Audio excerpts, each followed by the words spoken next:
Welcome to our regular scheduled November City Council meeting. If you could all stand and join me in the Pledge of Allegiance. I pledge allegiance to the flag of the United States of America and to the republic for which it stands, one nation, under God, indivisible, with liberty and justice for all. Thank you very much. Clerk, if you call the roll, please. Yes. Councilor Bouchard. Here. Mayor Boulay. Here. Councilor Brown. Here. Councilor Champlin. Here. Councilor Fennessy. Present. Councilor Grady Sexton. Here. Councilor Keach. Here.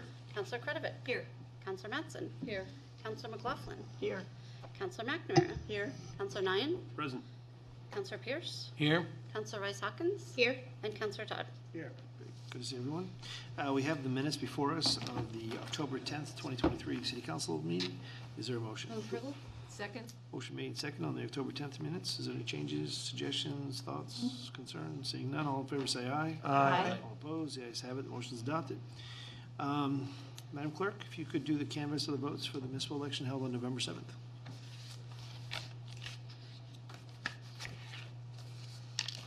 So we all had an election last Tuesday. I've heard rumors. I will read the candidates that were elected in council positions. Byron Champlin for mayor. Nathan Fennessy and Judith Kurtz were elected to serve at large. Brent Todd for Ward 1. Michelle Horn, Ward 2. Jennifer Kredovic, Ward 3. Karen McNamara, Ward 4. Stacy Brown, Ward 5. Paula McLaughlin, Ward 6. Jim Slosher, Ward 7. Ali Sekou, Ward 8. Chris Schultz, Ward 9, and Jeff Foote for Ward 10. And then attached to this are the lists of those ward officials that were either re-elected or elected. Can we have a motion to accept the canvass of the votes? So moved. Second. Motion made to accept the canvass of the votes. Before we take the vote, just simply like to say thank you to everyone who put their name on a ballot. Takes a lot of effort to put your name out there, and so thank you for what you did, and a huge congratulations to those people who won on Tuesday. I'm sure you'll do a great job, and I look forward for the next 2 years. So with that, we have a motion. All in favor say aye. Aye. All opposed? The ayes have it. Motion adopted. Takes us to our Community Power Subcommittee presentation.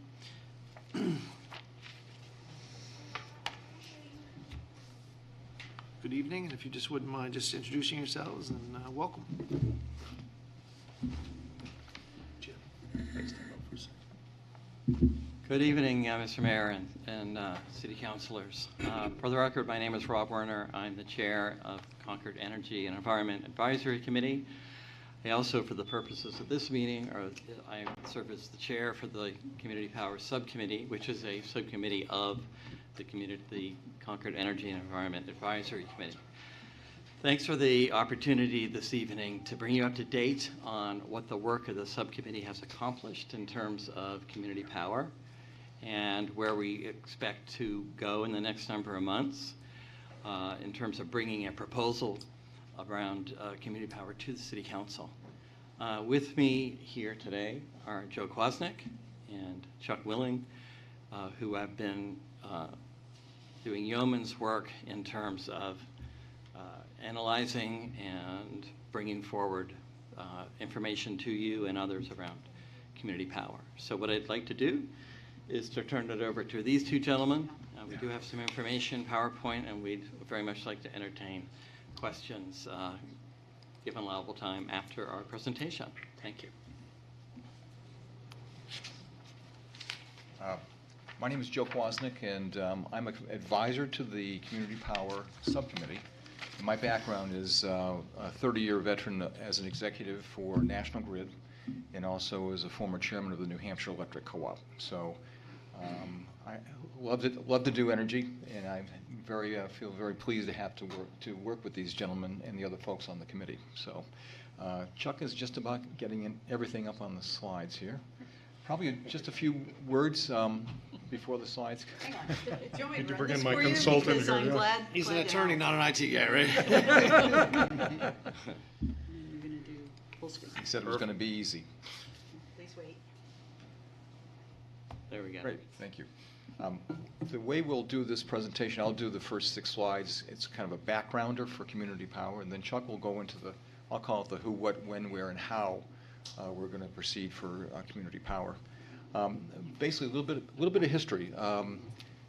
Just really quickly, in the late 1990s, the electric utility industry was restructured here in New Hampshire and most states in the Union, where the functions of a vertically integrated utility, which generated power and also distributed the energy by transmission distribution lines, that paradigm was broken up, and the power plants were in general sold off to independent power producers. And the utilities we now know as Eversource or Unitil or the co-op retain the ownership and operation of the wires and poles. So that's what we have today, is a deregulated utility business. And why we're here today is that that whole paradigm of electric utility generation providing energy to the customers and members around the state, that required the utilities to go out once every 6 months to actually secure the power, the sufficient power for the next 6 months to supply their customers. But the idea was that over a few periods of years, a lot of those customers would move on to independent power producers. That hasn't happened for the residential and small consumer and industrial folks in New Hampshire. In fact, less than 10% have migrated to these independent power producers. So we have a captive audience of more than 90% of our electric utility customers that are still on what they call default service through the utilities. And as you recall, last January, we had a rate shock. Here in Concord, Unitil, we ended up, because of that method by which they buy power every 6 months, we ended up with an over 25 cents per kilowatt hour rate. And Chuck, if we can go to the first slide. Just a little bit of background. Again, our electric utility currently, the generation that we get is really based on, again, going out for 100% power needs every 6 months. It's a really terrible way to actually procure energy. They go out every 6 months, and whatever's on the market, they buy. It's also purchased through the ISO New England wholesale markets, where natural gas is dominant, and it's the marginal price fuel source. When they say marginal, it's the highest price fuel, and that's what sets the rate for energy within New England. Last year, the legislature passed Senate Bill 54, and that potentially allows utilities in the state to actually go out to more than 6 months procurement in the future. So they could likely get better deals on energy in the future, but that hasn't really been implemented yet by the utilities. And one of the things that people should realize, utilities pass through these fuel costs, the energy costs, and there's no profit made by that. Basically, it's a pass-through, and to ratepayers, and is subject, obviously, to natural gas swings in the market. Next slide, Chuck. And here you can see Unitil residential energy rates for the last 5 years, and the big peak at December of last year, that also coincided with natural gas prices going really through the roof. So the idea of community power is to try to ameliorate that and make these swings less onerous for customers here in Concord. And what is community power? It's basically community power means the city, town, or county, as allowed by legislation, is assuming the role of default energy service provided currently by the utilities. So default energy services is what community power is all about. Okay? And it's also authorized by RSA 53-E. And there's a key statutory amendment that occurred in 2019 to allow what's now called opt-out. So prior to 2019, community power legislation, you had to opt in. And knowing human nature, opting in is not something people tend to do very well. So the new legislation became an opt-out. So what it does is allows a city or a town or a county to actually put community power in place, and the residents within that community have the ability to opt out if they don't want to participate in the program. And that has been the impetus for what we have today, where there's many, many communities that have already gone to community power and many more lining up in the next year to actually join community power. So part of our efforts here is to try to make sure the city, both the city council and residents of the community here understand what the process is all about. And we will be coming to the council later on in 2024 for either approval or not. But let me continue here. Next slide. And why do community power? It's really designed to save money, reduce price volatility. It also will help us actually achieve the the 100% renewable targets we have in Concord. Currently, under the legislation in New Hampshire for the utilities, the renewable portfolio standard only goes up to 25.2% of energy in 2025, and it caps at that point. And as you recall, and we'll go with the next slide, we'll show that we've actually committed to a 100% renewable energy goal here in Concord. So without community power as a mechanism, we probably would never make our goals. And certainly under the current program with the utilities, they have no incentives to go beyond 25.2% renewables. Also, community power will enable us to look at innovative energy solutions based on local conditions.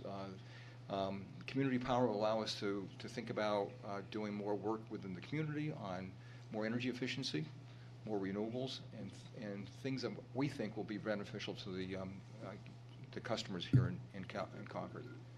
Next slide. And this obviously would help Concord meet its 100% renewable energy goal. It's the goal of the City of Concord that 100% of electricity consumed in the city will come from renewable energy sources by 2030. And that's not just the city municipal government, but the entire population in Concord. And 100% of thermal energy, which is heating and cooling, consumed in the city will come from renewable energy sources by 2050. And 100% of transportation used in the city will be clean transportation by 2050. This goal will apply to the entire Concord community, not just municipal government operation. This was adopted by the City Council back in 2018. Is that the last slide? So at this point, I'm going to hold any questions until Chuck has given his, what I call the who, what, when, where, and how. So. Thank you. So if we adopt community power, what would the transition look like? As Joe was alluding to, we believe the opt-out method of community power is the best option, so we're almost certainly as an energy committee going to be recommending opt-out. The way opt-out would work is there would be 2 notices that would go out to customers before we launch. One would go out to customers that currently receive default energy service from Unitil. Those customers would be given the opportunity to opt out of the program, opt out of community power, and if they didn't make an election, they would be in the program and move to community power. Customers that are currently on competitive electric supply, it would be a little bit different. They would receive a notice and have the opportunity to opt into the program. If they didn't opt in, they would remain on competitive electric supply as they are. And that makes sense because those people are in contracts on competitive electric supplies. You can't pull them out of their contracts without consequence to them. The next part of the election in the same notice would be if you're in the community power program, what kind of service do you want to receive? And there would be 4 options. One is the same amount of renewable energy that the utility is providing. Next option, 33% renewable energy, which is an increase. Next option, 50% renewable energy, which is a further increase, and then 100% renewable energy.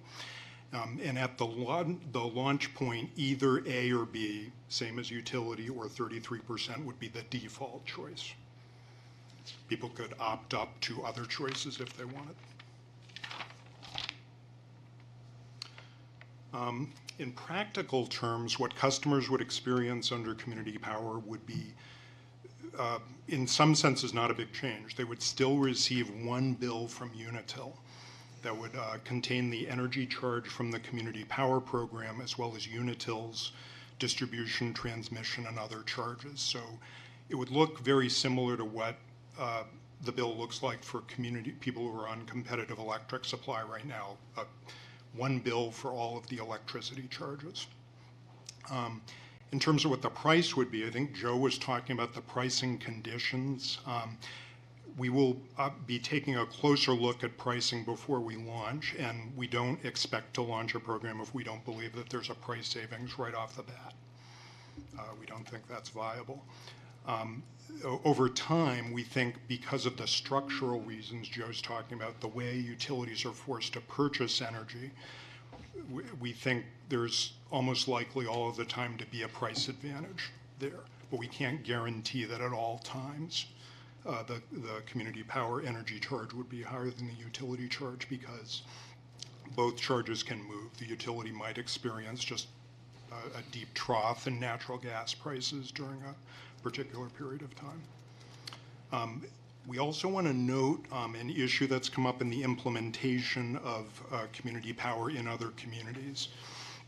Net metering customers, there's been a hiccup with the exchange of data, net metering data with the utilities. The community power programs that have launched haven't gotten the data that they need to fully credit net metering customers. So that's been an issue in those communities, and there are pretty intense discussions going on between those communities and the utilities to try to fix that. The utilities were supposed to be able to provide that data under the law that was passed. It just hasn't happened yet, but we're hoping by the time we would launch, that issue would be resolved.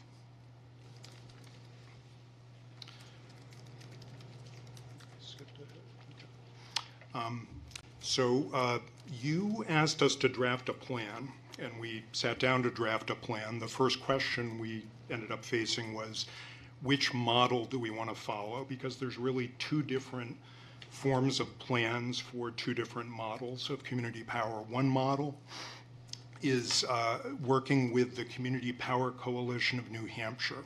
A whole bunch of communities are doing that. Second, there's a model where you work with a consultant who helps you pick a supplier that provides the service to you. There are quite a number of communities are doing that. Each of those models has a form of a plan that they've worked with, and we basically expect to recommend a model and recommend the corresponding plan to that model. Okay, now it makes sense to look around the state and kind of see what's going on. This summer, 16 communities launched community power programs. That was in May and June of this year. Before that, there were 0 community power programs operating in the state. So these 16 communities launched several months ago. We've talked to a number of them, and they've had great experiences. They've experienced price savings, real savings to their customers from their programs. Energy charges are lower. In addition, other than the net metering hiccup, they really didn't have as many problems as they expected to have that implementation, so it's worked well. This fall, Dover has recently launched, and Cheshire County is about to launch for 3 communities, so that brings the number of soon-to-be launched communities up to 20. Looking ahead, next spring, it appears that about 30 communities that are beyond the 20 are expecting to launch at some point during the spring of 2024. And there's a whole other group of communities that have filed plans and taken other steps or otherwise indicated their interest in community power. So combining all those communities that are in different places with the community power, we're talking about 80 communities that have launched, going to launch next spring, or are considering. So it's quite a number of communities. This is the rough sequence of events. It might not go in this exact order, but this is the way we hope it will go.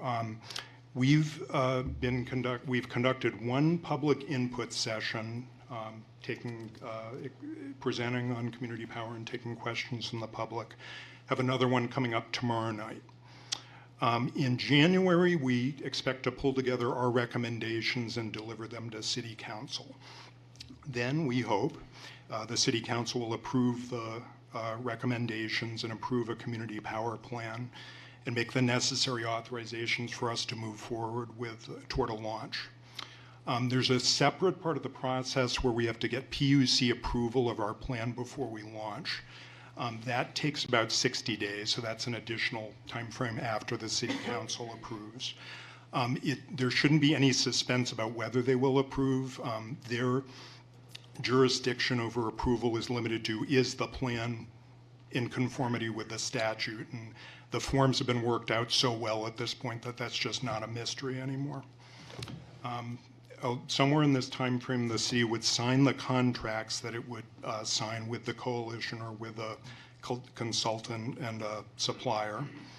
And then we would begin to prepare for program launch.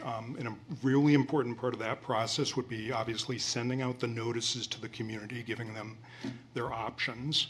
And we will conduct at least one more public information session during this period to really spell out the nitty-gritty of what the program would look like, because we would know at that point what the rates would be and exactly what the details would be.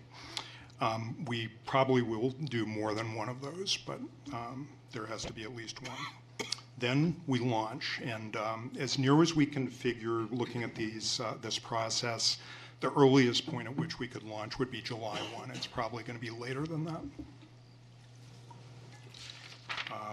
Then just a last plug for a couple of energy events. Again, our public input session tomorrow night on the Heights at the Citywide Community Center, 14 Canterbury Road in Concord at 6 p.m. We'd love it if anyone who is interested in community power or curious about it or has questions about it would come to that meeting. I should add, we do want to have more of those kinds of sessions in the future, but none are scheduled at this point. Then separate from community power, there's a button-up home energy workshop on November 29th at 6 p.m. in the City Library Auditorium, and that's a chance to learn about how to save money on your electricity bill through energy efficiency. Maybe one more thing I should add. We have some handouts at the back, so if anybody who is here is interested in written information, what we presented, you can pick up one of those on the way out. I will add one note of a couple of other thanks. Beth Fenstermarker, our Director of Special Projects, has been a tremendous help, and also Beth Greenblatt, the city's energy consultant, has been very helpful as well, and we thank her for her insight and guidance along in this process, which will continue. So, entertain any questions. Any questions? Just one quick one. I noted on the one slide that you had Canterbury and Keene bulleted and asterisk. Why? Oh. The reason is because the way that we chose to construct the community education programs or input programs was not to have the Community Power Coalition and Standard Power come and present. We instead decided, why don't we have a community that has launched that is working with Standard Power, consultant broker model, and why don't we have a community that has launched, Canterbury is working with in the coalition model. Why don't they come and tell us what their experience has been since they're in the midst of it, and they are both seeing savings, substantial savings, for their residents. So that's the way we decided to do it, and that's why they're highlighted. I appreciate that. Thank you.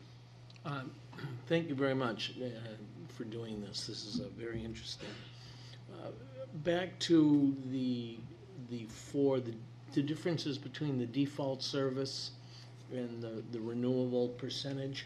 What have you seen for rate differences? Every community that is launched, I think so far, the rates have been lower than utility rates under the utility percentage option, the 33% option, and the 50% option, somewhat surprisingly. The 100% option has been a little bit of a premium over what the utility rate has been so far. Thank you. I would also add that in terms of savings, since the spring until August of this year, the coalition estimates that they have saved their customer base about $6 million. And for Standard Power, it's projected that the average Unitil customer would save about $50 a month under their program. So. Thank you. Two questions, if I could. One, are there communities that have participated in this program that have gone into it with an opt-out approach?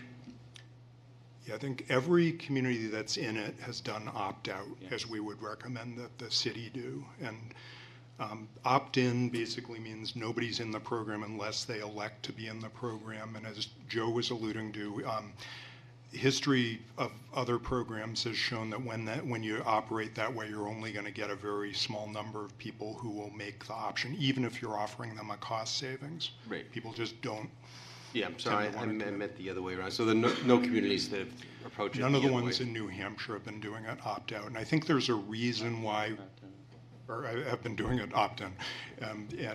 There's a reason why when opt-in was the only option for years and years and years, nobody chose to launch a program. And I guess my second question, if I may, I wrestle a little bit, kind of fundamentally, why it's the role of city government to get involved in the power business.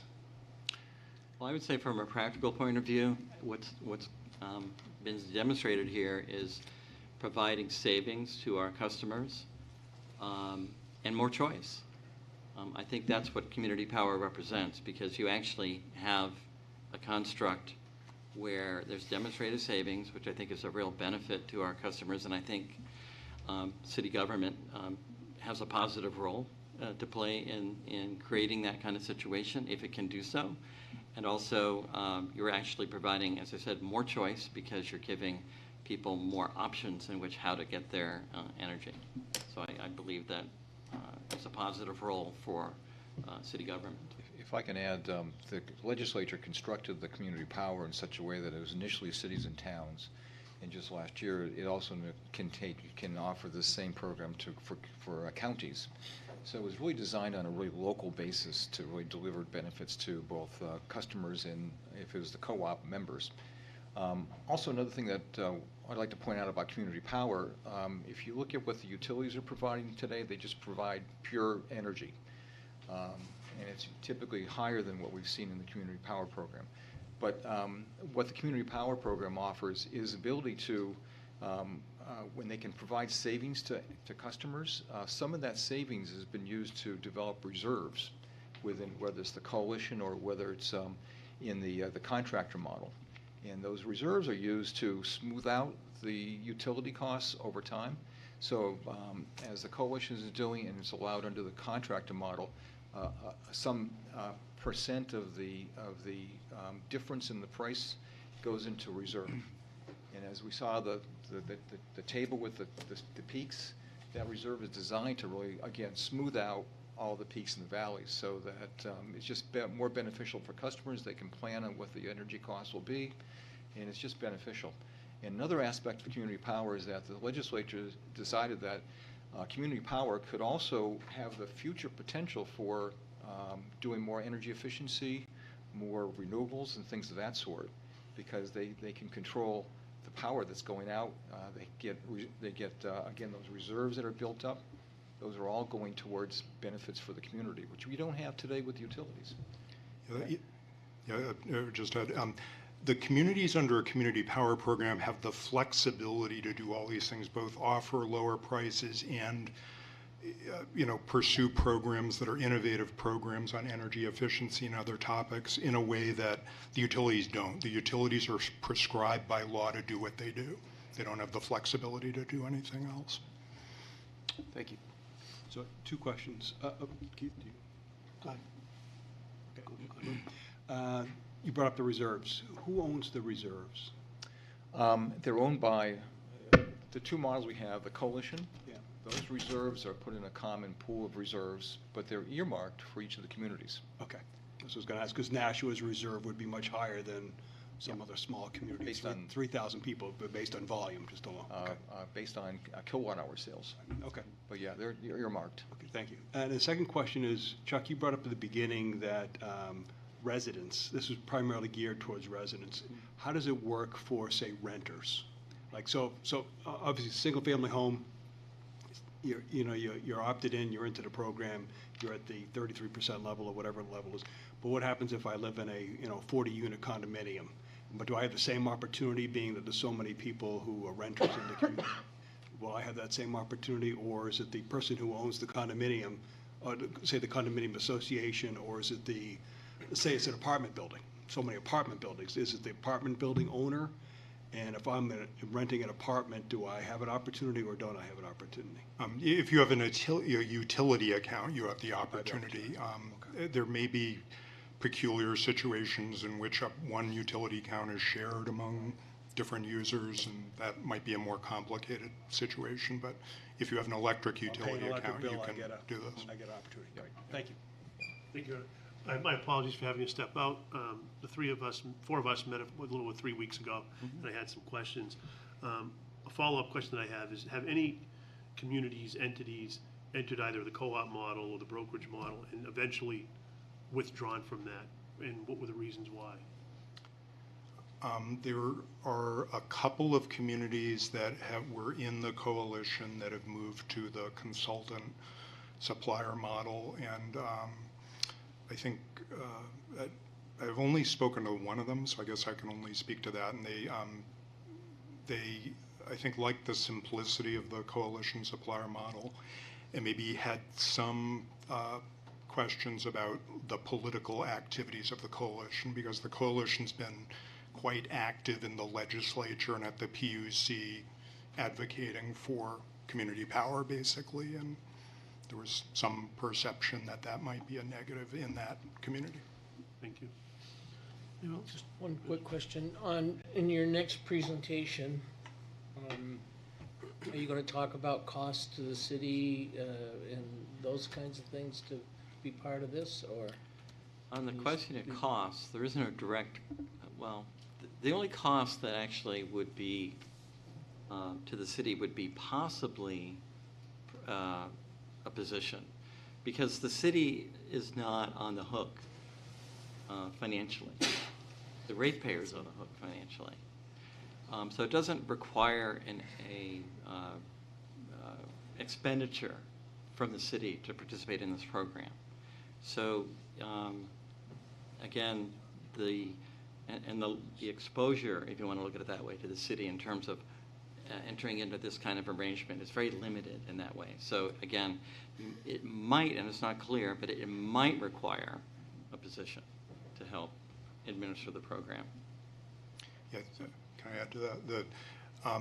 The communities that have launched so far, at least the ones we've talked to, have not added a position, I think, in each case. So there's been no costs to speak of, at least associated with the program. And the idea of the program is to recover the costs through the rates that are charged. And what Rob's talking about is a scenario in which we're trying to really optimize the program down the line, and it might take a little bit more. For instance, if we're establishing a fund that the city wants to use to fund energy efficiency projects in the town, that's a very City of Concord specific exercise. That might require some attention from a local staff person that either the coalition or a consultant supplier wouldn't perform.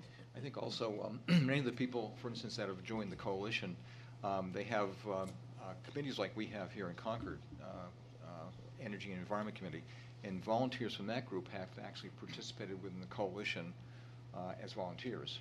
And with the coalition, you can be as active or as passive as you want based on their management.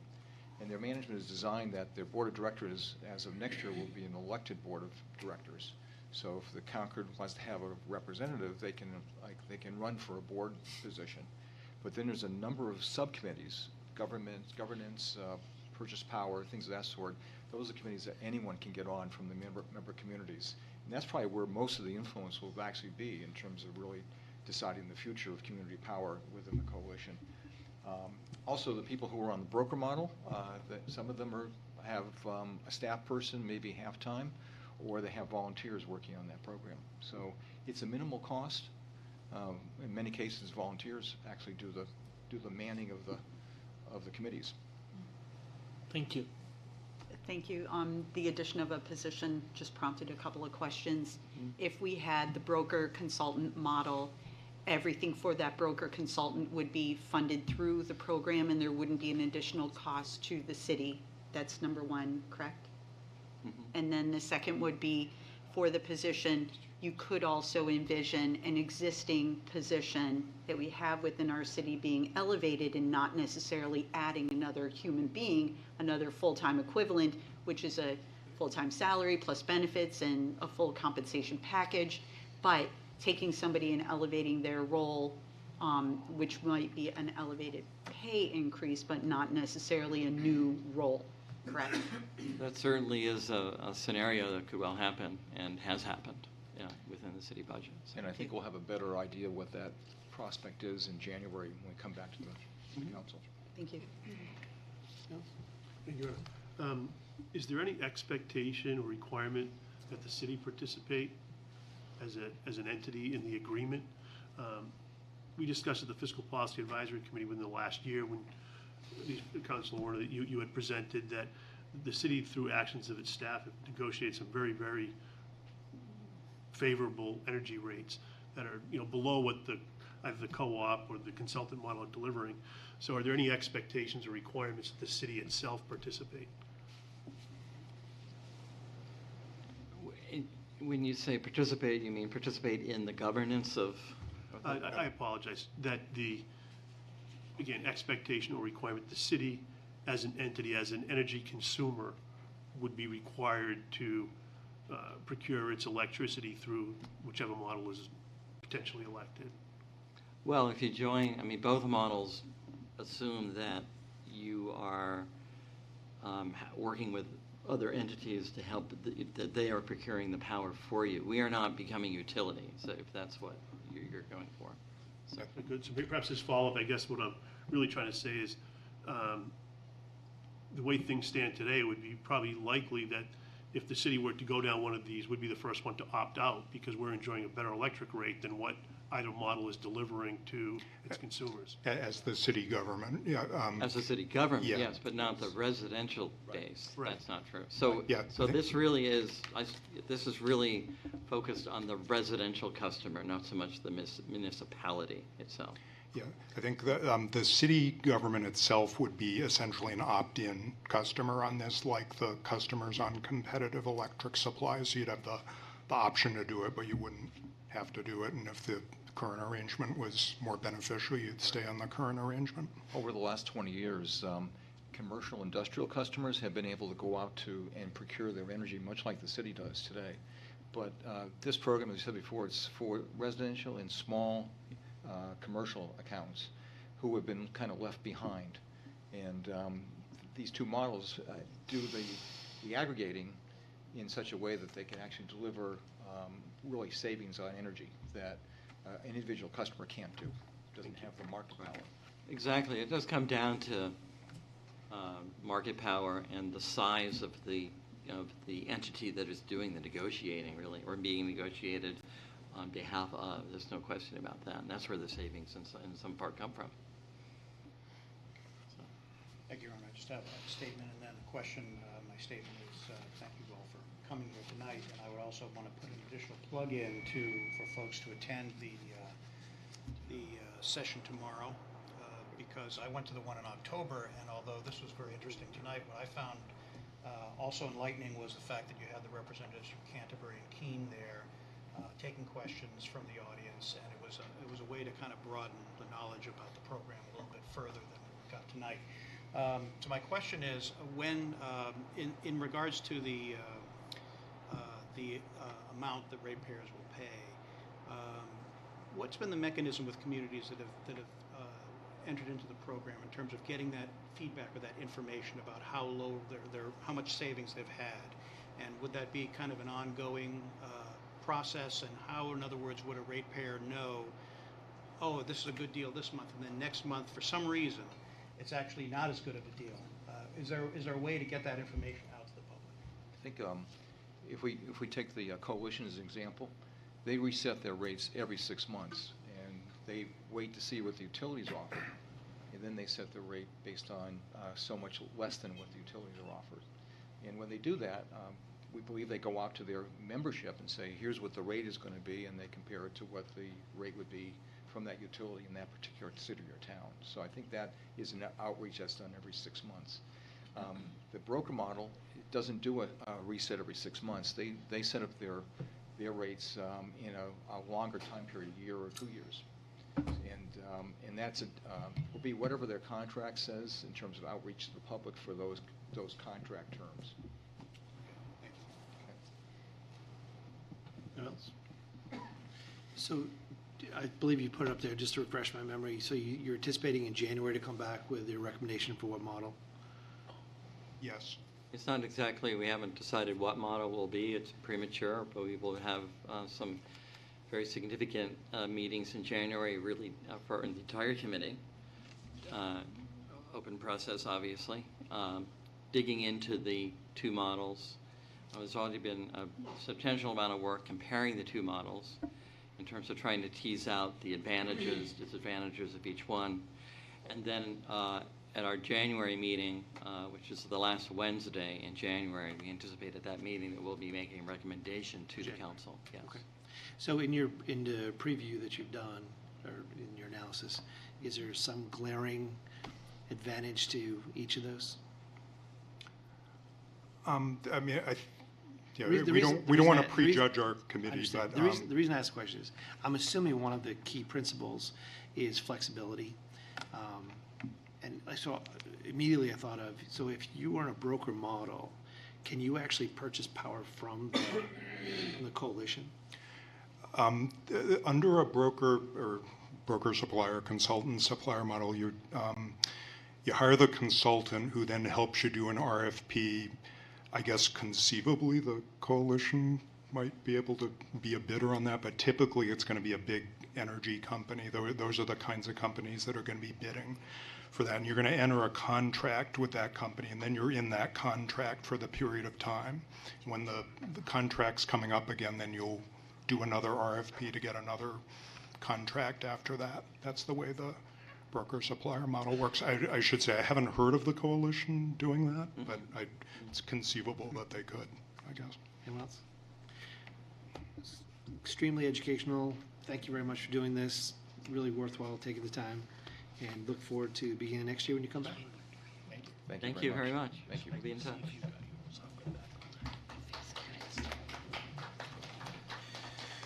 Okay, that takes us to our consent agenda. Items number 10, 25, 26, 28, 29 have been removed from consent. I'll just announce item 14, Councilor Brown is recusing herself. And with that, can I get a motion on the consent agenda? Motion made, seconded on the consent agenda. All in favor say aye. Aye. Opposed? The ayes have it. Motion is adopted. Takes us to our public hearings this evening. And Madam Clerk, item 32A, please. It's an ordinance amending the Code of Ordinances, Title III, Building and Housing Codes, Chapter 26, Building Regulations. Thank you very much, Mr. Manager. And members of the council, Energov, which is the city's online development permitting system, was implemented in August 22 of 2022. Since that time, there have been practical procedural changes in the way some permit applications are handled. The proposed ordinance amendments that you see in front of you correct inconsistencies relative to the time frame for the code administrator to issue a permit if no public hearing is held. The proposed ordinance seeks to remove a section relative to the planning division staff sign-off on demolition permits, which specifically trigger demolition reviews. Specifically, the planning division staff is no longer involved in said sign-off process, and instead the code administrator is responsible for overseeing the demolition process. So really, this is just a housekeeping ordinance changes to match everything up. Any question on the measure? Okay, seeing none, we'll open the public hearing on this item. Anybody wishing to testify? Seeing none, we'll close the public hearing. Madam Clerk, item 32B, please. It's a resolution appropriating the sum of $24,960.25 as a transfer to the opioid abatement reserve and accepting the sum of $24,960.25 in litigation settlement funds for this purpose. Thank you very much, Mr. Manager. Nothing to add, Your Honor. Any questions for the measure? Seeing none, we'll open the public hearing on this item. Anybody wishing to testify? Seeing none, we'll close the public hearing. And the last public hearing for this evening, Madam Clerk, item 32C, please.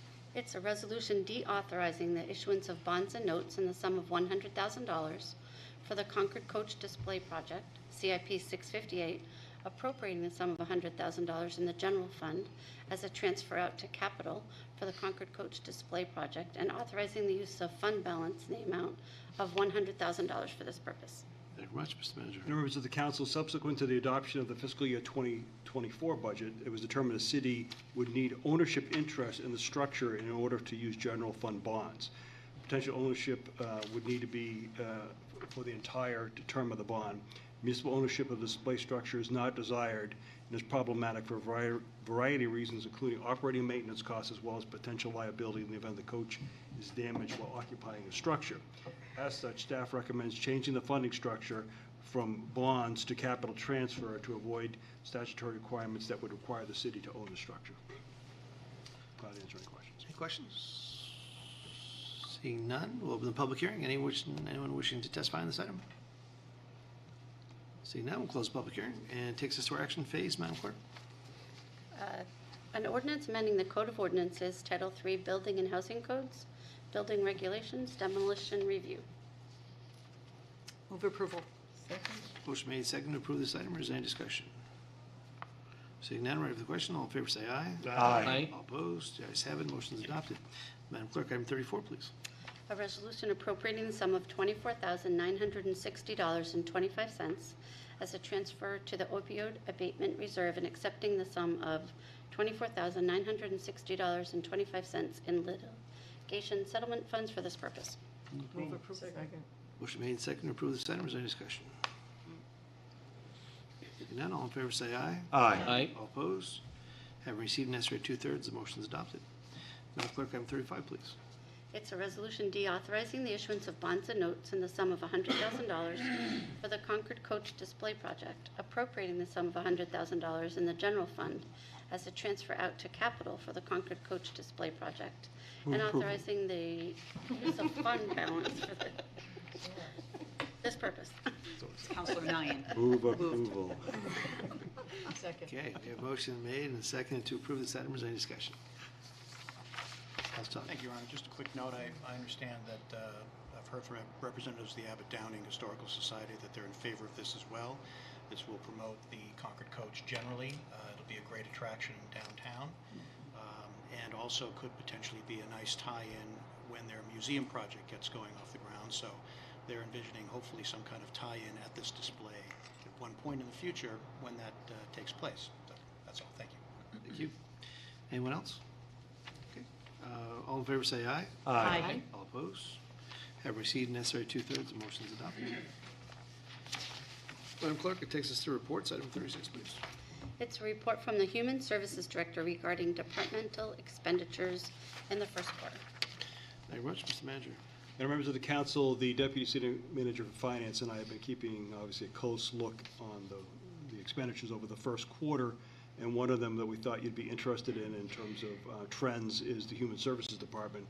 So I've asked Karen Emmons Williams if she'd come forward, and you have a report in front of you which outlines the dollar figures, but be available to answer any questions you might have. And Karen could also talk a little bit about the report, and that way there'd be no surprises when the budget comes around for next year. So. Welcome. Good evening. So we just wanted to bring awareness of what we're seeing in our office. As you can tell, with the end of ERAP and a lot of federal funds that has happened, it's left a lot of our most vulnerable populations without a safety net. So they've come to our local welfare department to seek that type of assistance from us. So a little bit of what we're seeing is our high cost in rentals, which is not surprising. The average rent that we're seeing right now is about $1,500 a month. We've seen rent up to $2,200 a month. According to the New Hampshire Housing Authority, a survey that they did on rentals, in order for an average person right now in New Hampshire to afford a two-bedroom, they have to earn about $60,000. We already know what our minimum wage is, even with employment that has increased to $18 an hour. It's not sufficient. You need about $29 an hour in order to be able to afford an apartment. So that has put a lot of stress on a lot of our families. We're all seeing the high cost of food, utilities, as we had that presentation earlier.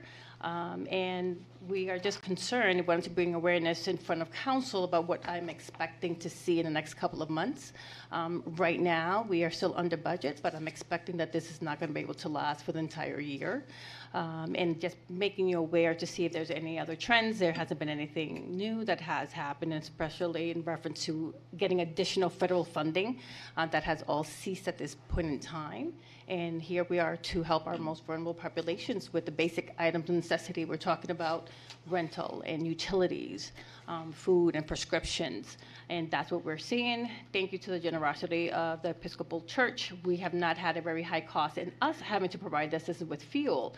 But those fundings are going to be ending soon. And the end of those funding is going to mean that we're going to have to add on and utilize more general assistance funding that's going to be available. So I wanted to bring awareness, see if there was any questions that I could be able to answer you.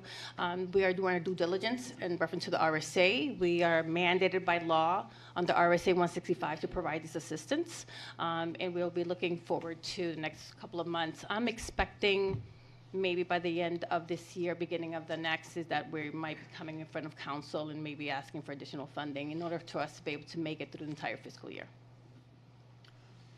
So add a few items here. So also, Karen, could you talk about, before we open it up to the council, burial costs and what's changed over time with the state legislature and what they've done?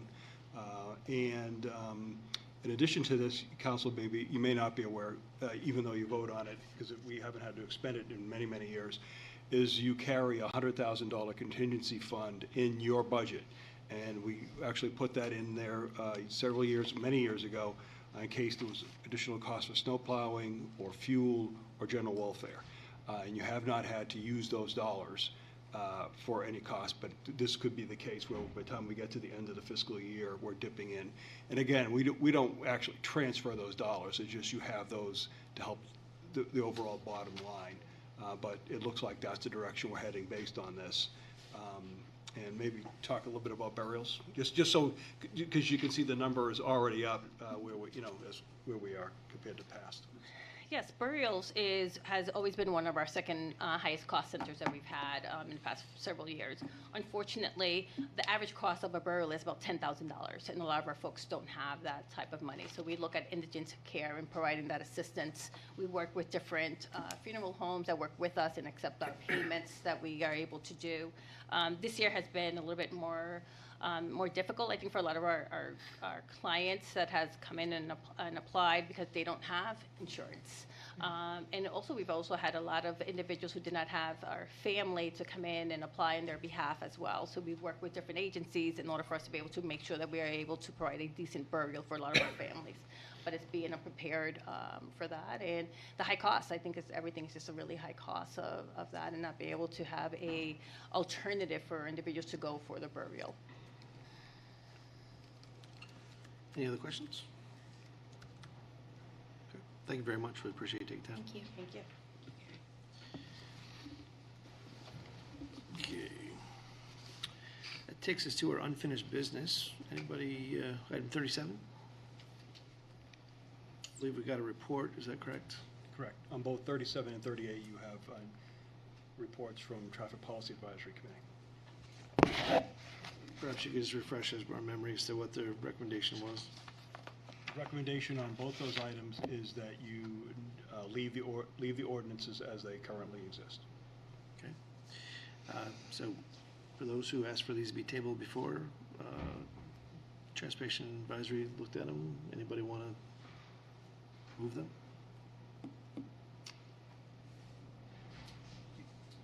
One moment, I didn't realize there was a TPAC report here.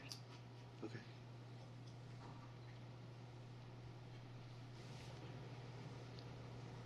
Want to recess? I would, on 38, Let's do 37 first. Anybody want to move 37? I'll make a motion to leave the parking as is and not, well, we don't have to do anything on it, and just remove it, correct? Yeah, the motion would be to leave as is, I guess. Oh, the motion is to leave as is. Is there a second? Second. Actually, I apologize. Let's first take a vote to, Take it off the table. Pull them from unfinished business, sir. do we actually table, or did we just? They were tabled. So, somebody to make the motion, take it off, item 37 off the table. So moved. Is there a second? Second. All in favor, say aye. Aye. All right, it's off the table. So, Councilor Crittenden. Thanks, Your Honor. Given the recommendation from TPAC to hold on this item, I would recommend that we stay the course and leave the parking as is. Okay, is there a second? Second? Motion made, second. Is there any discussion? Seeing none, all in favor say aye. Aye. All opposed? The ayes have it, motion is adopted. Is there a motion to take item 38 off the table? I would like to make that motion. Second. Motion made, second to take item 38 off the table. All in favor say aye. Aye. Opposed? The ayes have it, motion off the table. Council Fennessy. I'd like to make a motion to adopt the TPAC report, which would be that we don't make any changes. Second.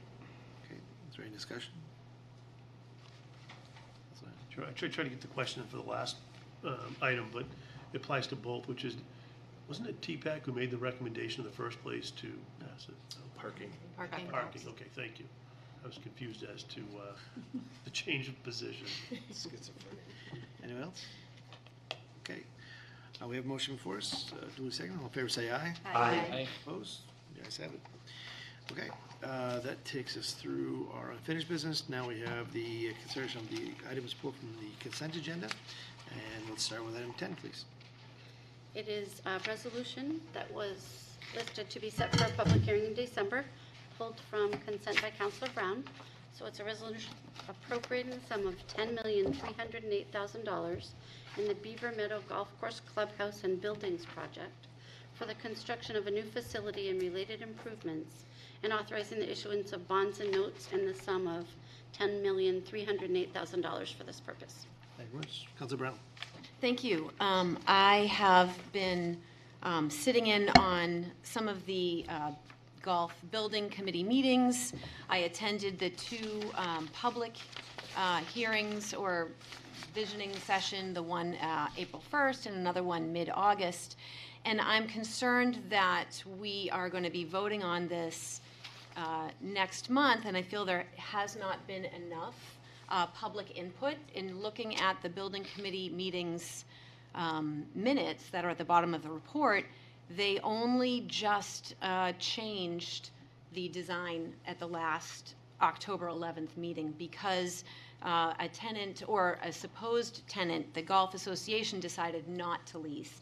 And in the two visioning sessions, the last one I attended in August, it was a 3-story structure with an elevator. They were going to be the top floor. So this is a drastic change, and I feel that the public should have more of an input. I would like to see that the committee do a public session.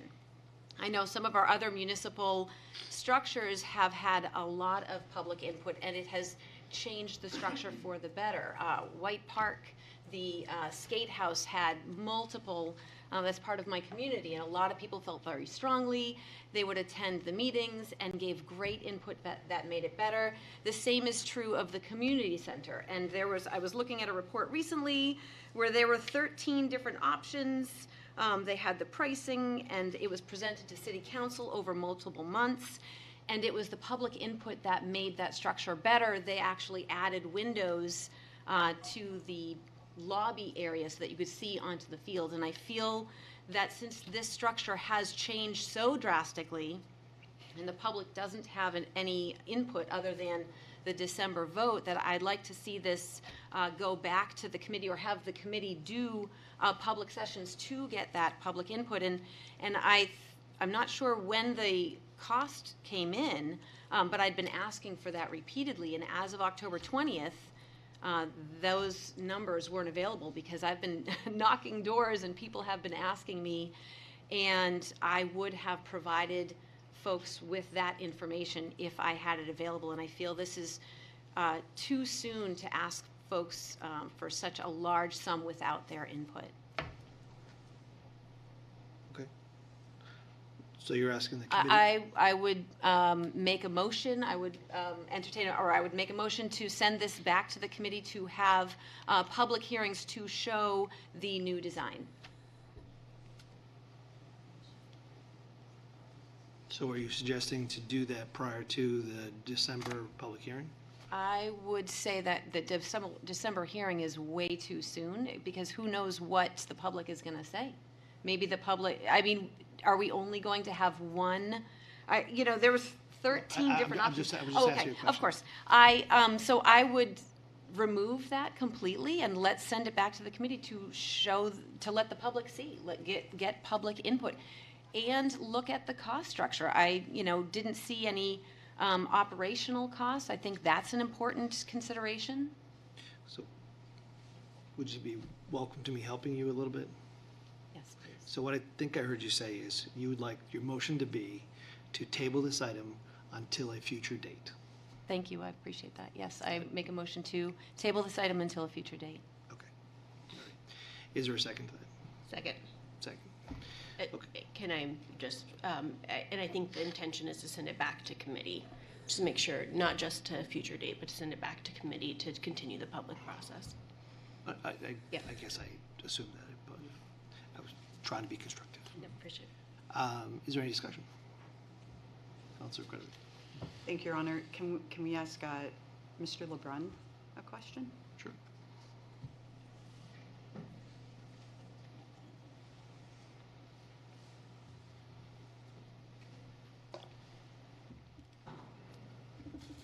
Welcome. Good evening, Mr. Mayor, members of the council.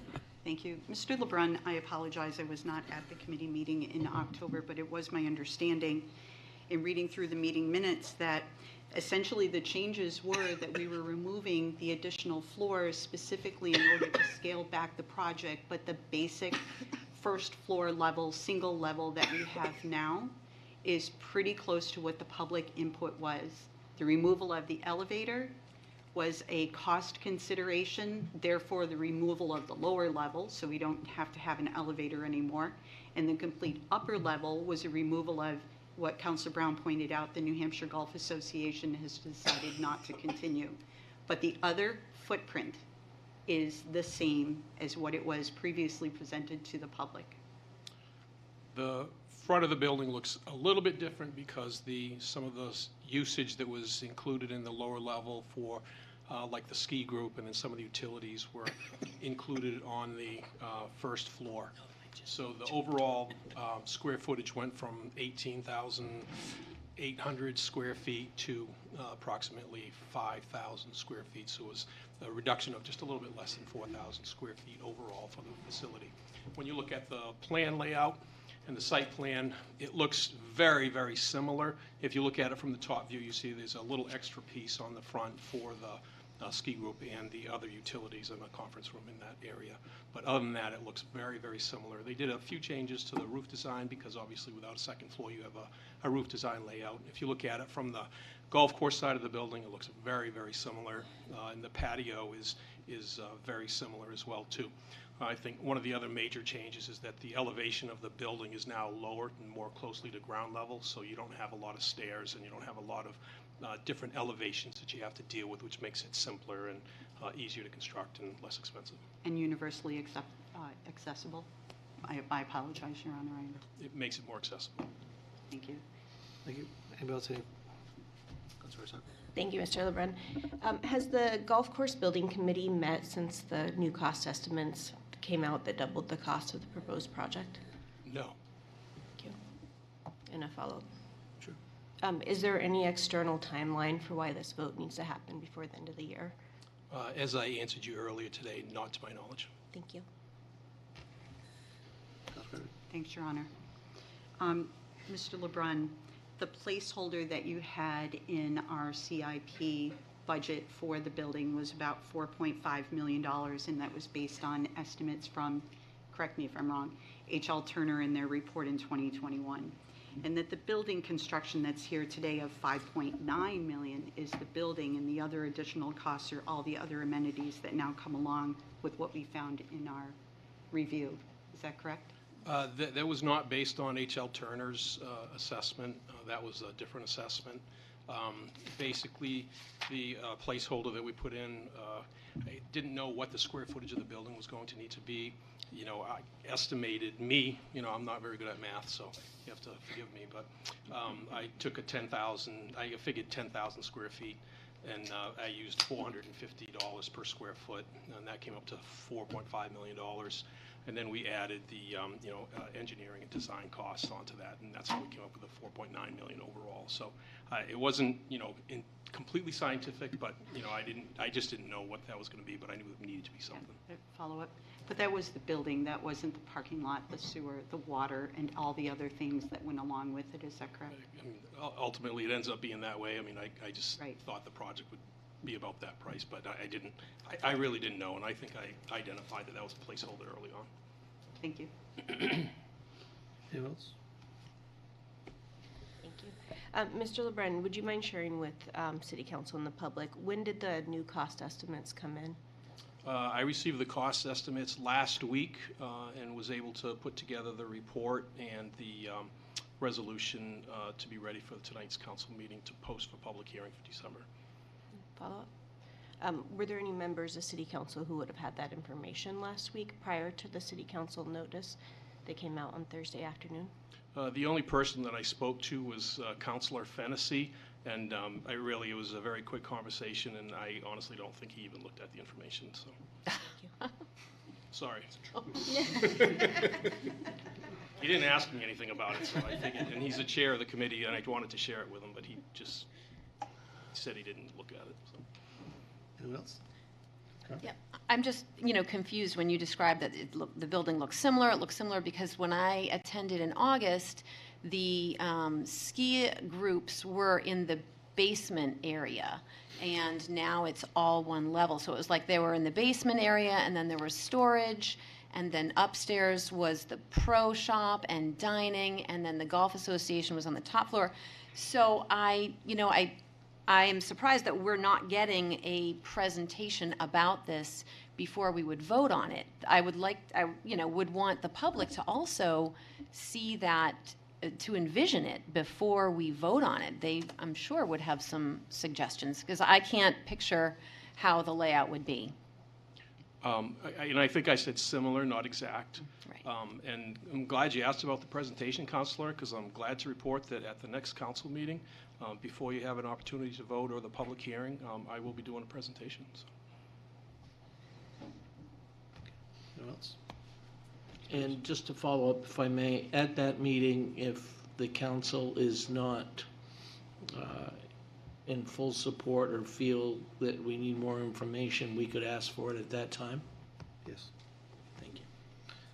Councilor Fessy. Thank you. Mr. LeBrun, was the new design presented to the building committee at the October meeting? It was. H.L. Turner made the presentation showing the changes from the 3-floor structure to the 2-floor to the 1-floor structure. There were a number of questions asked at the time, discussion, and then the committee recommended that design floor plan to the full council. That's why we're moving forward at this meeting. Just one more thought, because Councilor Brown did bring up the lower level for the ski group, and then that still would have been 2 levels. There has been a long conversation on the committee about the cost of an elevator in this structure, and that the committee itself has long had concerns that that alone was going to elevate the cost, and that's why it's gone to a 1-floor structure. Correct? I wasn't there, so I don't know. I'm asking. Yeah, I mean, the reason for the 1-floor structure was that, when you go to the 3 floors, you obviously have all the issues involved in it. The engineers and, designers can talk about those things a little bit better than I can. But when you look at it, and from a practical perspective, if you don't have to include those elevators, basically it's not just an elevator to go from, this floor to that floor. You also have to have the mechanisms that go above, and I think, Counselor, you were the one who said, it looks kind of ugly at the top, when we were looking at, and, how can you hide that a little bit more? Because you have to have the space for the elevator to go beyond the second floor. It has to go up into the roof area somehow in order to make the elevator work. So when you start taking those things out, you obviously change the cost of the project, you reduce the cost of the project from that. And being on 1 floor, hopefully, that makes everything just a lot simpler to, maintain and ease of use, and it lowered the cost. Thank you. Hypothetically, if this was to be approved, would you take this through the planning board process like we have with other buildings? Yeah, there's still a lot of work to do. This is not, because if the council approves it next week, this still has to go through planning board. They still have to do all the other remaining design work, all the mechanicals, all the electricals, all the landscaping, everything, the drainage in the parking lots, things like that. So there's still a tremendous amount of work that needs to go into it. But it really is dependent on the city council approval to start moving forward with the remainder of the plans, going through the planning board, getting everything that, we need to have in order to get the project started.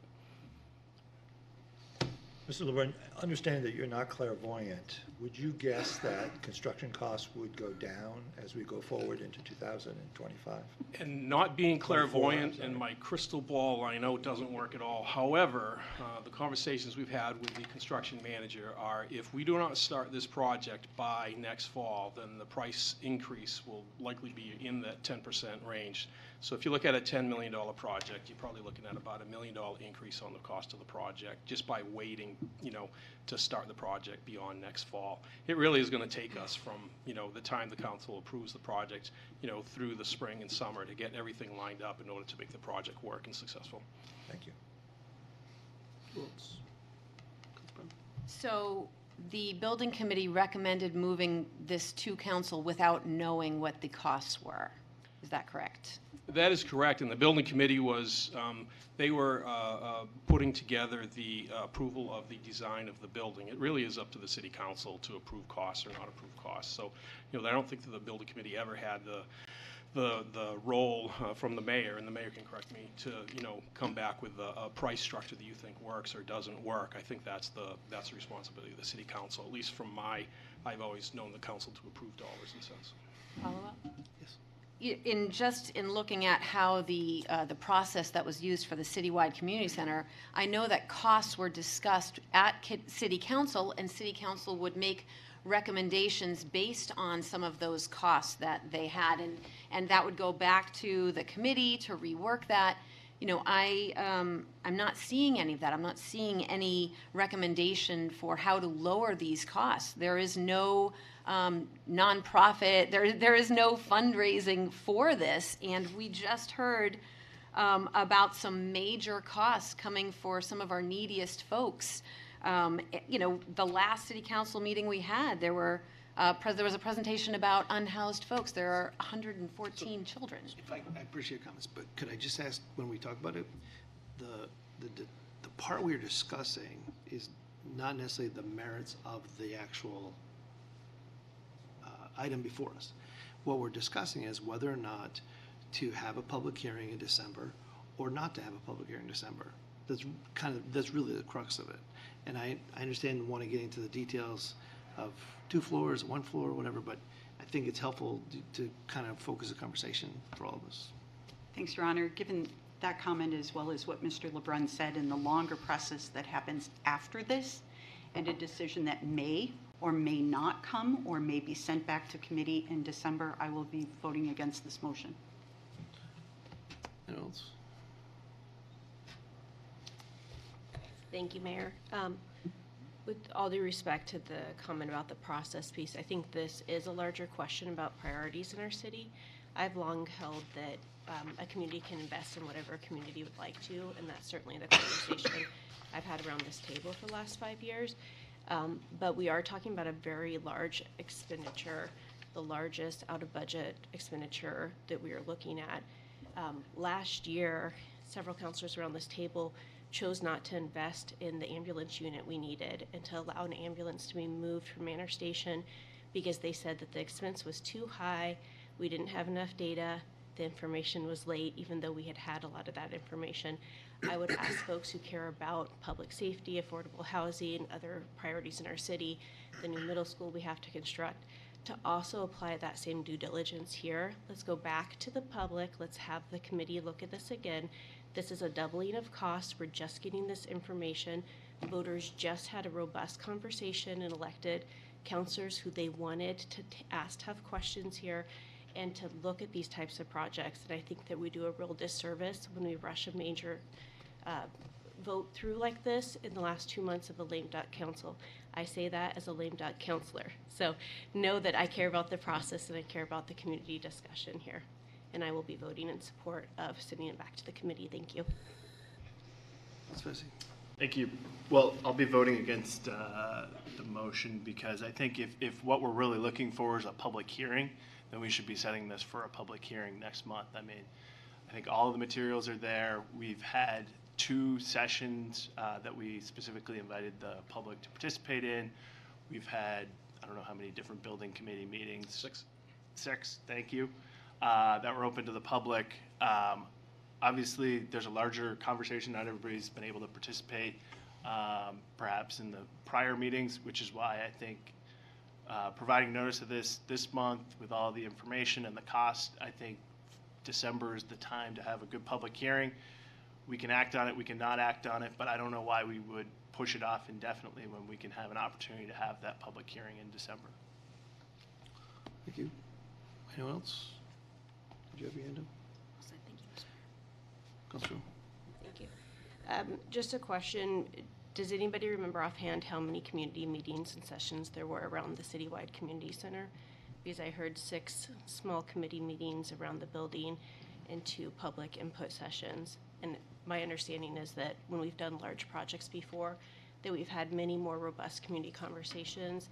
And in addition, around the skate park, the skate house and other projects in town, the Monkey Around Playground, making those improvements and the accessibility, that those conversations have also included having some independent fundraising and support for those as well.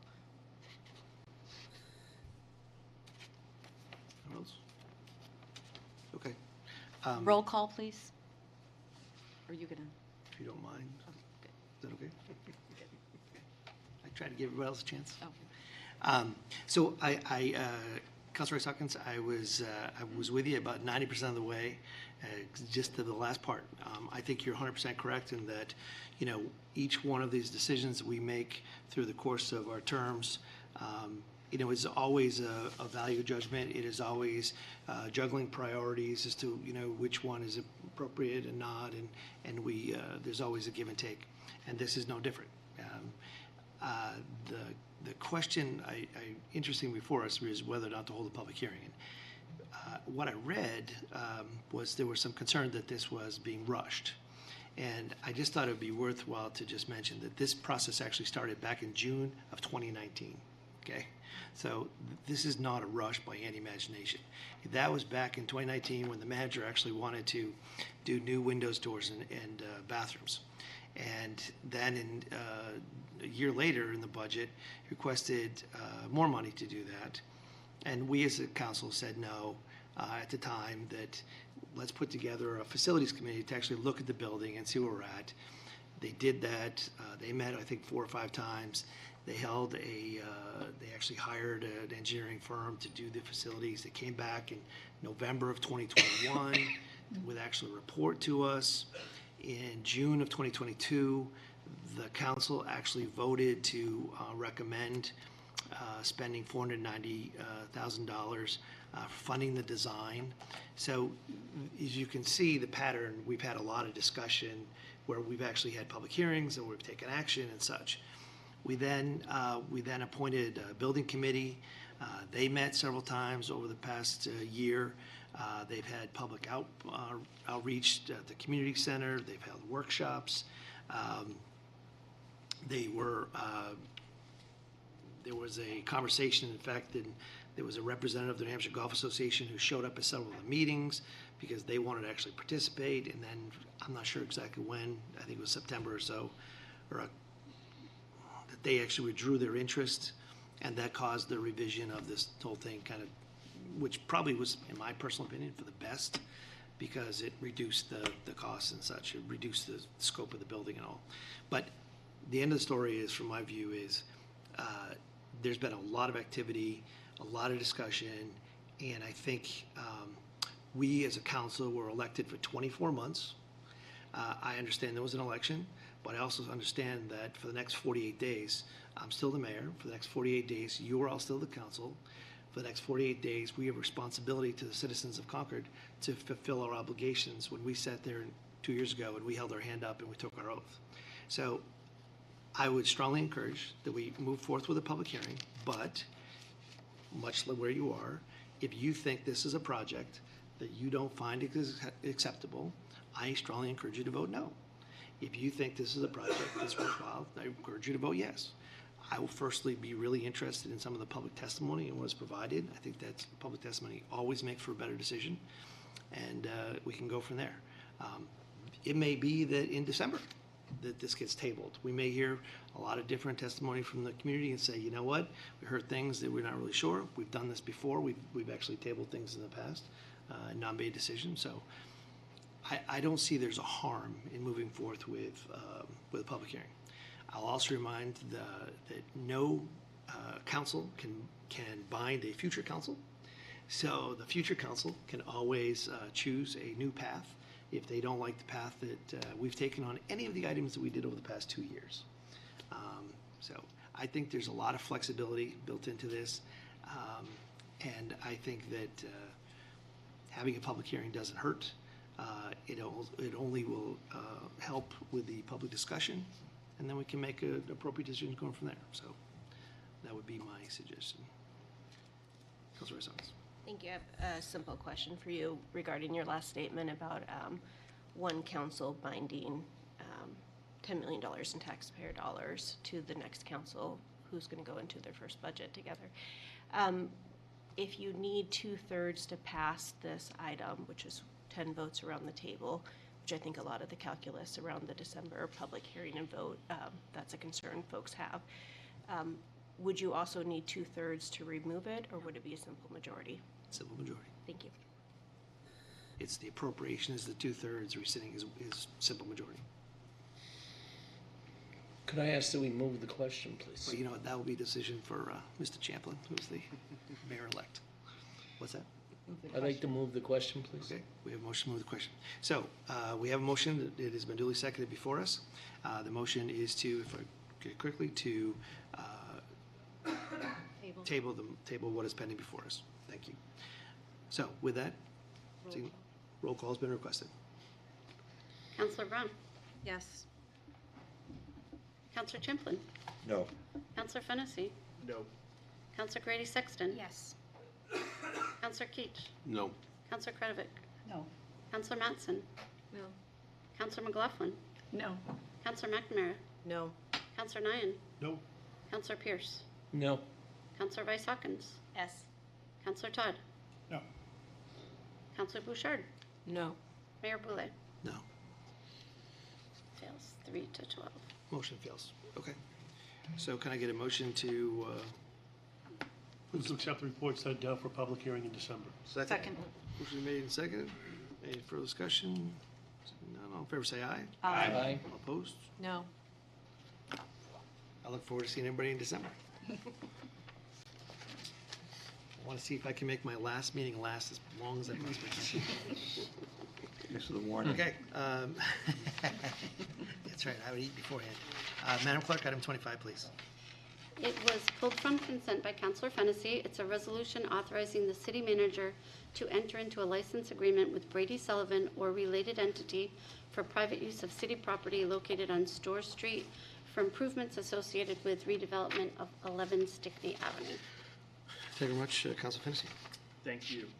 So, first question I had for the, I don't know if you want me to ask you or Mr. Walsh. Do we know what the term of the license would be? Ask Mr. Walsh to come forward.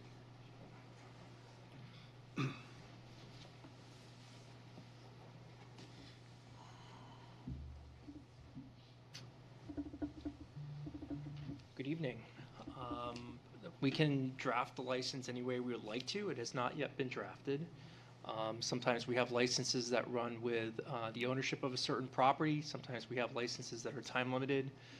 Sometimes we have licenses that are open-ended until such time as if the licensed improvements interfere with the city's proposed use of the property, the improvements have to be removed. So we can do it any number of ways and open to suggestions. The license, follow-up. Sure. The license that's being proposed here, does that include the developer putting a fence onto city property? Yes, so there's a small triangular piece of property that the developer plans to use. I can try and bring it up on the screen if that's helpful. But it's the license improvements are essentially a fence that will reorient the fence line right now that separates this property from the city's property. So it's a fence, a walkway, a portion of the building that has already been on the city's property and has been there for a long time, actually predates the city's ownership of the property, and some landscaping improvements. I don't have the square footage of the licensed area, but it's relatively small, relatively speaking. When you say relatively speaking, I mean, approximately how big are we talking about here? I would guess that we're probably talking about something that's in the realm of 1,500 to 2,000 square feet.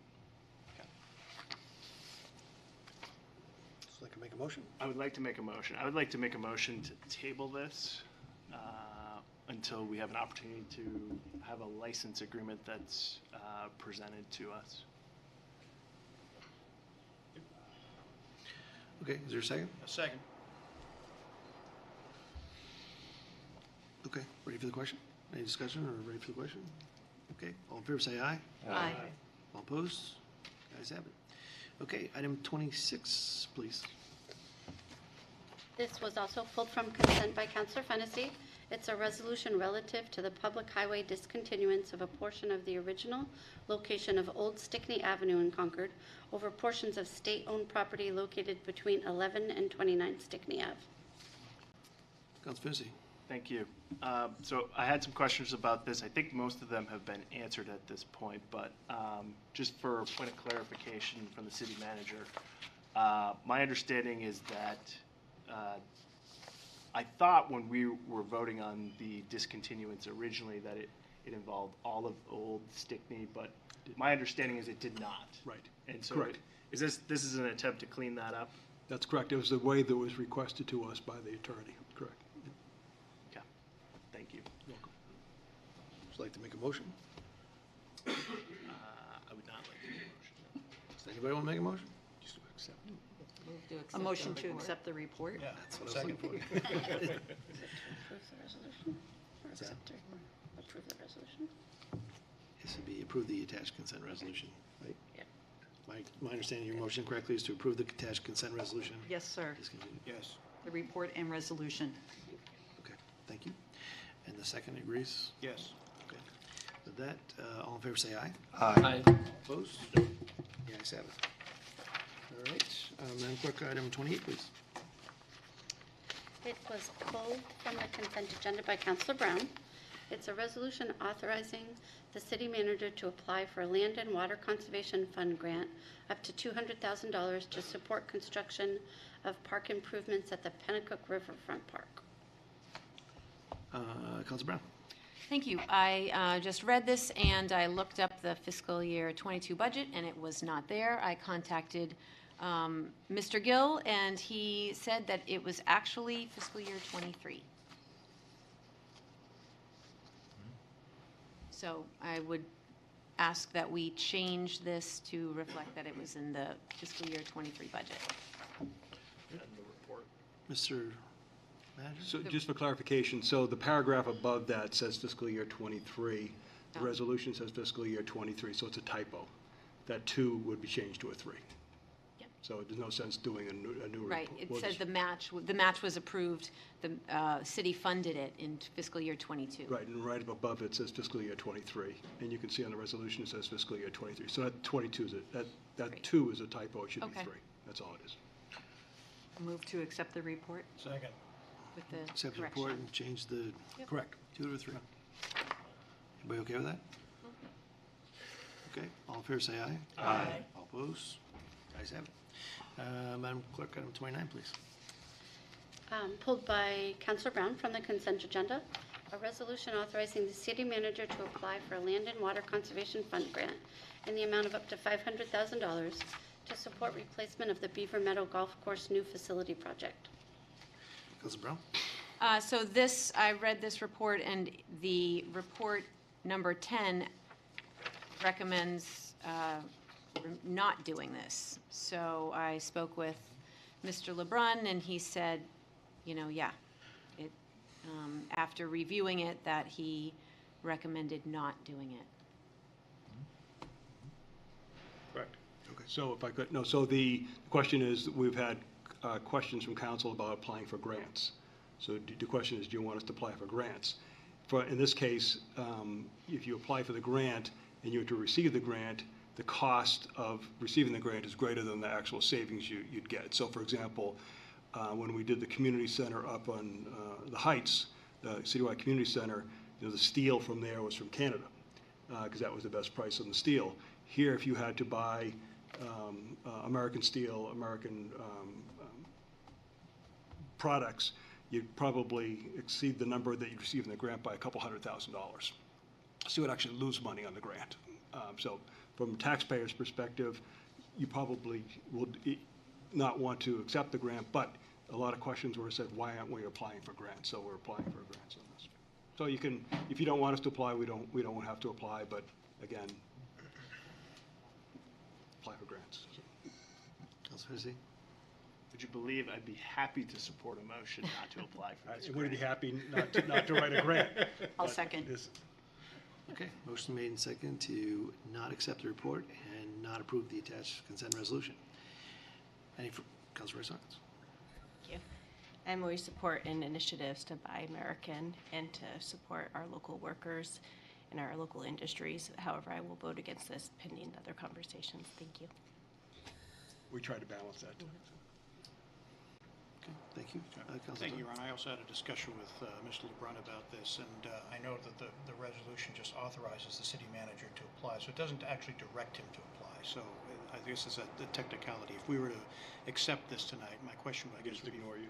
to the city manager, yeah, would you have the authority to basically just ignore us, given the circumstances? So either way, we would obviously be Try to follow. I just want Good. the public to have the Public utmost confidence in our Councilor city Rice staff, which I Hawkins' know they already do. But even if we were to direct something that wouldn't make Don't sense, do it, right. you wouldn't do it. Yeah, Well, I'm glad we thoroughly discussed it. That's right. exactly. Thank you. That's right. So it's a win-win. It is. Yeah. Okay, we have a motion and seconded before us. Is there any further discussion? Seeing none, all in favor say aye. Aye. All opposed? The ayes have it. Takes us to comments and requests. Anybody like to share anything? We just go around the table. Go ahead. Thank you, Your Honor. I've got, bear with me, I've got, it's a busy season. I've got 3 events and then just one comment. You'll be tired of me after this, but I'll try to make it brief. The Pennacook Village Association is going to be hosting their 18th annual Pennacook tree lighting on Wednesday, November 29th at 6 p.m. at Boudreaux Square on Village Street. Attendees can assemble around 5:30 or 5:45 to hear the singing of the Pennacook Elementary School Chorus and also the Blanchard Family Singers, and watch Santa arrive courtesy of the Concord Fire Department. There'll also be hot cider and other treats provided courtesy of the Capillary Sunrise Rotary, and that's why I usually like to get to this event early, but it's up to you. As I say, that's on November 29th at Boudreaux Square. The Pennacook Historical Society is having a holiday open house featuring refreshments, joyful music, craft making for children, and their gift shop will be open. The bicentennial quilt and collections will be on display. And get this, there is also a door prize, which is a handmade 60 by 60 quilt. So this event is set for Saturday, December 2nd, between 1 to 4, and there's a snow date on Sunday, December 3rd, 1 to 4. That's at the Pennacook Historical Society on Pennacook Street in, guess where, Pennacook. Everyone is also, the third item now, everyone is invited to the Pennacook Village Association's annual meeting, which we held on Tuesday, December 5th at 6:30 p.m. at the Merrimack Valley High School cafeteria with guest speaker, Mayor-elect Byron Champlin, who will discuss issues related to Pennacook and the city and take your questions. So those are my 3 events, and then I want to just quickly address the leaf pickup issue in Pennacook. For folks out there, I've heard a lot of chatter about this and confusion. Leaf pickup has not been suspended for Pennacook. They're still going to come and pick up our leaves. It's just going to be at the end of the schedule instead, and actually having our leaf pickup at the end is better because more of the leaves will have fallen, so we'll have the cleanest yards in the city. So the reason for this is not because Pennacook is always put last on the list. That's actually far from the truth. It's because we're very, very well loved. Isn't it true, Pennacook? Amen. Absolutely. Thank you very much. It's actually because the drivers who usually service Pennacook route have left. So there are now 2 crews instead of 3 picking up our leaves. So, but I do have the latest report is the crew on the east side of Concord is making good progress, and some of these resources could likely be headed to Pennacook the week after Thanksgiving, so starting November 27th.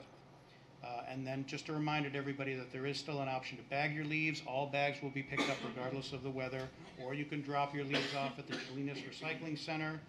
That facility is at 10 Intervale Road off Fort Eddy Road, and they're open Tuesdays through Fridays from 8:30 to 3, and Saturdays from 8 to noon through the fall. Thank you. So, Councilor Todd, 2 years ago, we had a complaint that leaves weren't picked up on Chapel Street, and I went and picked them up and bagged them myself. Is it true that you'll be going out bagging leaves? That's what I'm saying. I have to follow in your footsteps, so I'll be out there, sure. Councilor Pierce. Thank you, Mr. Mayor. First of all, I want to thank or congratulate the new incoming counselor to Ward 2, Michelle Horn. I think she'll do a great job representing the folks from Ward 2.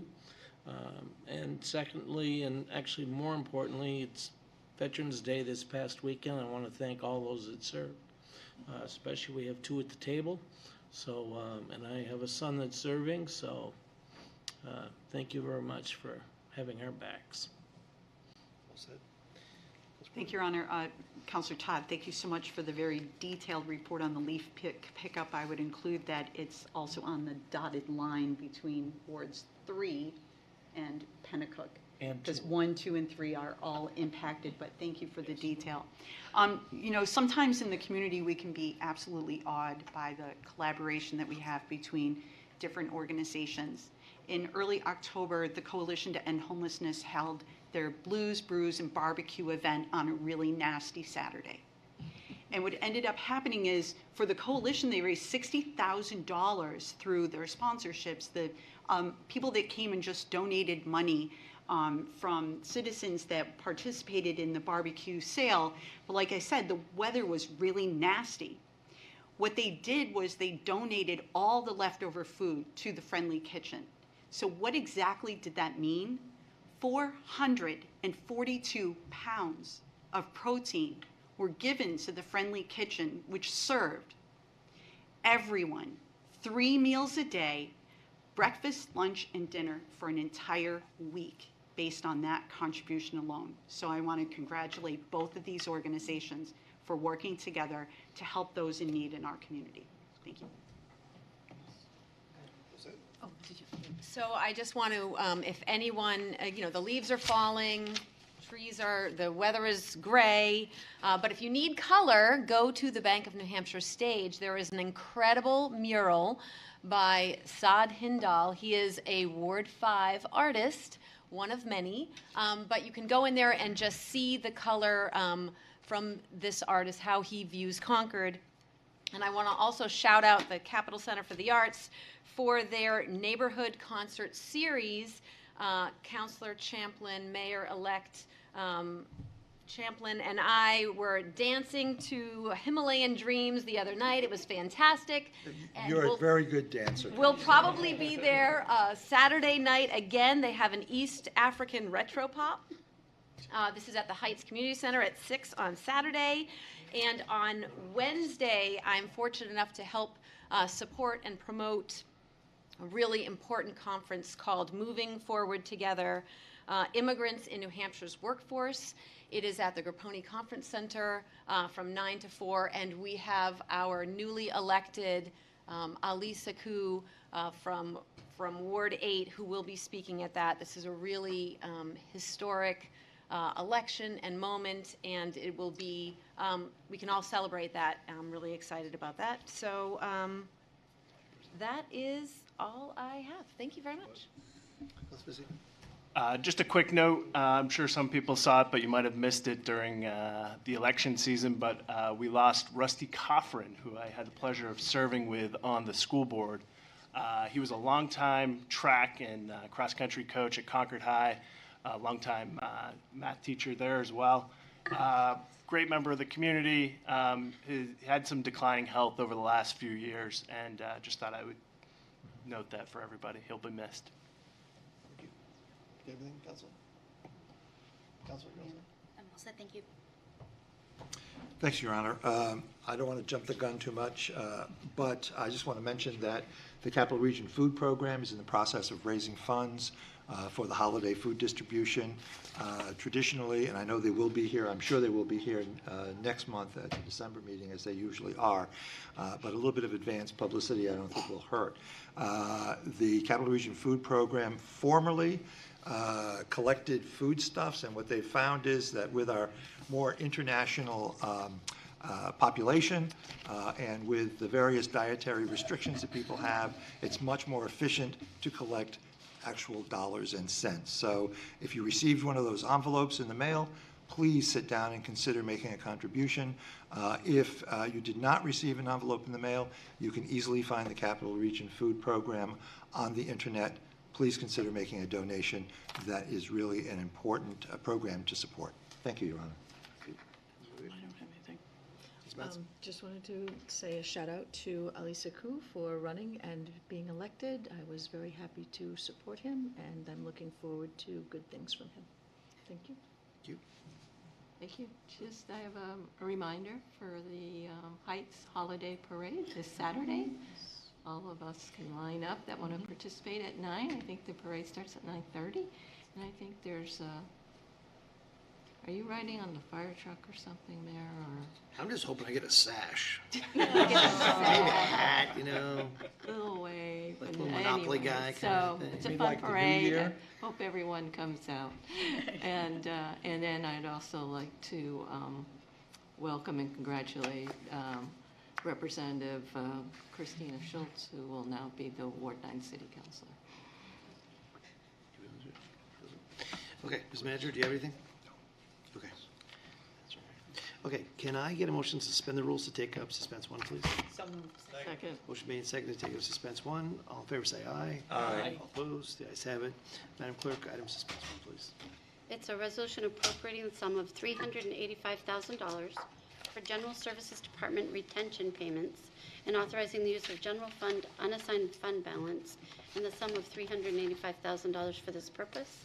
And the action requested is to set it for a public hearing in December. One clear on the motion? So the idea would be to set the public hearing December 11th, 2023. I move that we go forward with that. There we go. Thank you. Motion made and seconded. All in favor, say aye. Aye. All opposed? The ayes have it. Okay, thank you. I think that takes up everything we have planned for this evening. Is there anybody else have anything? We good? I think Counselor Nyan wants to move we adjourn. Next month. Oh. Next month, yes. Move to adjourn. Very much. Motion made and seconded. All in favor, say aye. Second. Aye. Opposed? The ayes have it. Have a wonderful weekend. Thank you.